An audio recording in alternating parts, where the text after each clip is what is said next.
వెంటనే నాకు దుఃఖం వస్తే పోయి ఒంటరి కూర్చొని ఏడుస్తా, మరి ఏం చేయాలా?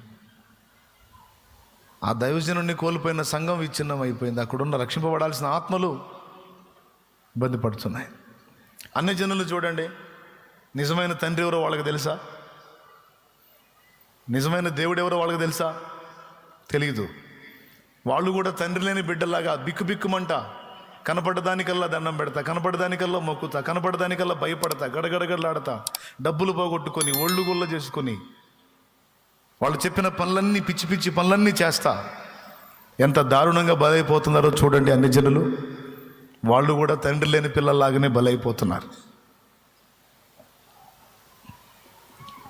కాబట్టి ఇవన్నీ మన గుండెల్లో ఉండాలి జ్ఞాపకంగా. ప్రభువునందు నీ ప్రయాస ఎప్పుడు వ్యర్థం కాదు. డేవిడ్ బ్రైనార్డ్ వెళ్ళి చేశాడు. ఆయన వెళ్ళిపోయే వరకు ఏ గుర్తింపు లేదు. కానీ వెళ్ళిపోయిన తరువాత ఆయన పడిన కష్టాలే అనేక మందికి